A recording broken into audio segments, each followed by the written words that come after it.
When We Escaped the World, The Travels of Chris Martin Dakota Johnson. Departure, leaving the noise of the world. Hollywood isn't easy to leave behind. The flashbulbs, the gossip, the busy schedules, Chris and Dakota are so used to it that sometimes it feels like they don't belong to each other anymore. So, when Coldplay takes a break from their tour and Dakota's new movie has just finished filming, they decide to escape. No press conferences, no announcements, no bodyguards. Just two people, two suitcases, and a small plane taking them to a place where the world can't reach them. Destination: Reykjavík, Iceland. It's Dakota's choice. She loves the silence, loves the magic of the ice fields, loves a place where people feel small and problems suddenly become lighter. Chris agrees immediately. "I need you," he said the night before the trip, as they snuggled under the covers. "You're here with me," she whispered. That morning, they left Los Angeles in a beautiful silence, the kind that only exists between two people who truly love each other. The first steps in the ice territory. Iceland greeted them with a cold but refreshing wind. Dakota took a deep breath, her cheeks flushed, her eyes brighter than usual.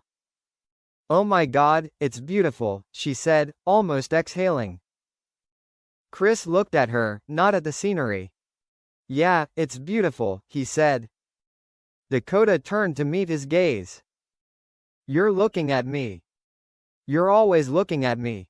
She laughed and punched him lightly on the shoulder. They rented a gray Jeep, turned on some soft music, and drove into the countryside, where a small wooden cabin sat on the side of a snow-capped mountain. There were no Hollywood memories here. Just wind, pine trees, white snow, and the sound of their hearts slowing down.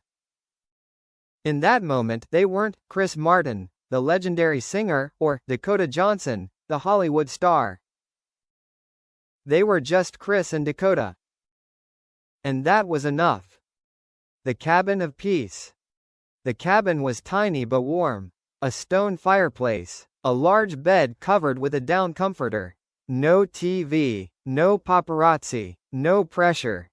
Dakota put down her suitcase and lay down on the bed, her arms spread out as if to embrace the whole space.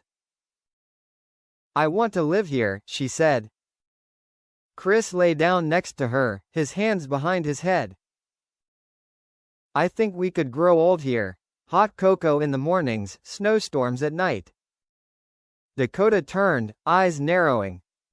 "Since when have you been drinking hot cocoa?" "Since I fell in love with you."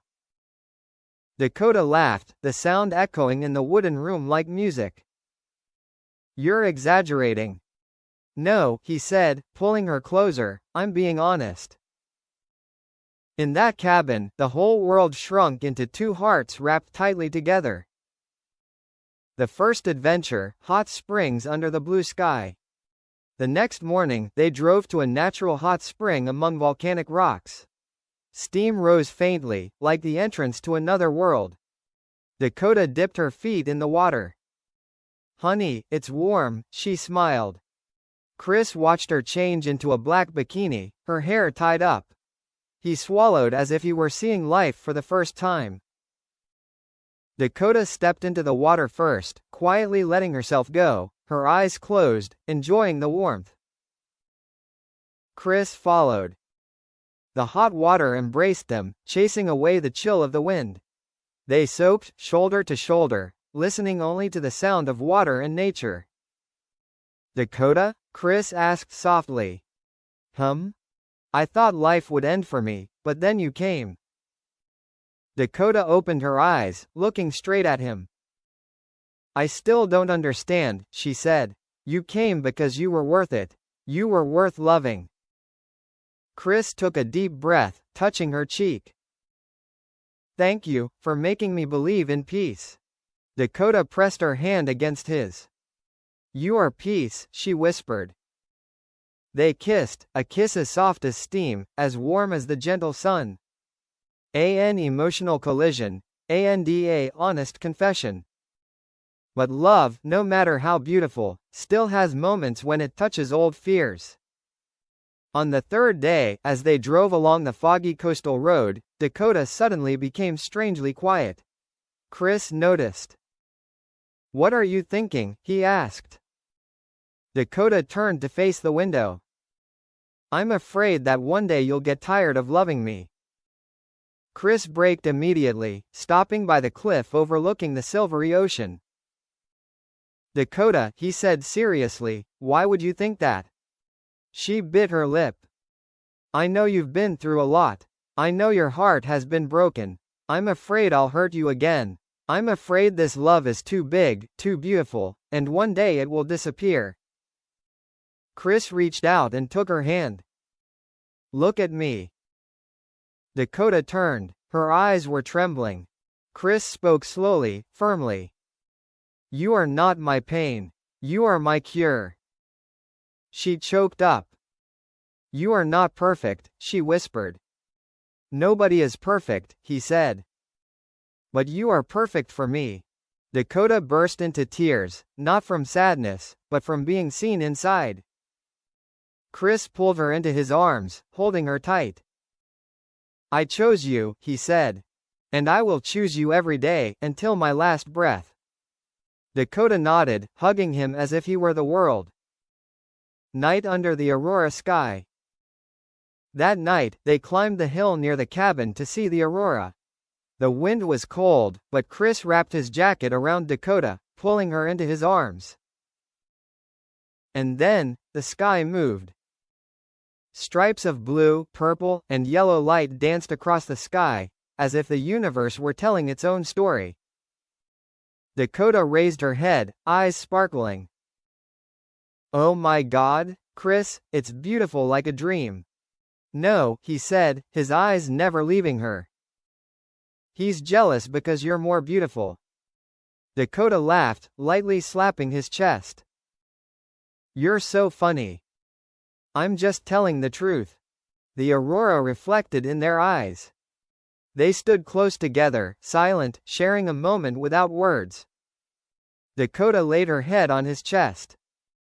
"Chris, I want to come here with you every year. Just us." "We," he repeated. "What a beautiful name." They kissed under the sky, full of moving lights, like a wish. Days of laughter filled sightseeing. Over the next few days, they rode Icelandic horses along the snowy plains. Dakota fell off the saddle once, sprawled in the snow, and laughed until she choked. Chris ran up, startled, but Dakota just said, "I'm fine, the snow is soft." They went into a small restaurant in town, tried hot lamb soup, barley bread, and curd ice cream. Chris got ice cream on his nose, and Dakota laughed until her stomach hurt. They touched hands as they passed through the icy stream, the cold biting their skin. They talked about dreams. About building a cabin by the sea. About raising dogs. About having a garden with daisies and lavender. Dakota said, "I want our life to be peaceful." Chris replied, "We've already started." A night of prayer, and an unexpected promise. On their last night back at the cabin, the fire in the fireplace was blazing, its orange glow illuminating Dakota's breathtakingly beautiful face. Chris sat down beside her, holding her hands, his eyes serious. "Dakota," he said softly, "I have something to tell you." Her heart raced. "I feel," Chris continued, "that this trip has brought me closer to you than anything before." Dakota said nothing, waiting. "I want," Chris took a deep breath, "to travel with you, for life." She laughed, relieved but touched. "I thought you were going to propose again." Chris frowned playfully. "No, the next proposal will be more spectacular." Dakota blushed. "Chris." He laughed, pulling her into his arms. "But I'm serious. Do you want to go everywhere with me? Whenever possible." Dakota nodded immediately. "I'll go with you, anywhere." Chris hugged her tighter. "Thank you," he whispered, "for being my home, even when we were farthest away." Dakota closed her eyes, feeling his warmth. Chris, you're where I found myself. The day of return, as two new people. As the plane took off from Iceland, Dakota rested her head on Chris's shoulder, silently watching the white snow below. Are you sad? She asked. Yes, he said honestly. But I'm also happy. Why? Because we'll be back, Chris said. And because you carry me, not just in your arms, but in your heart. Dakota smiled softly. You make me feel like the most precious thing in the world. Chris kissed her forehead. You are. In that moment, she understood. This trip was more than just a vacation. It was a reminder that true love needs moments of separation, to remember how to stay. Love always finds its way back. When they returned to Los Angeles, no flashbulbs awaited them. No reporters. No noise. Just the familiar house, where they opened the door, set down their suitcases, and Chris asked, Do you want hot cocoa? Dakota hugged him from behind. Yes, she said, and I want you too.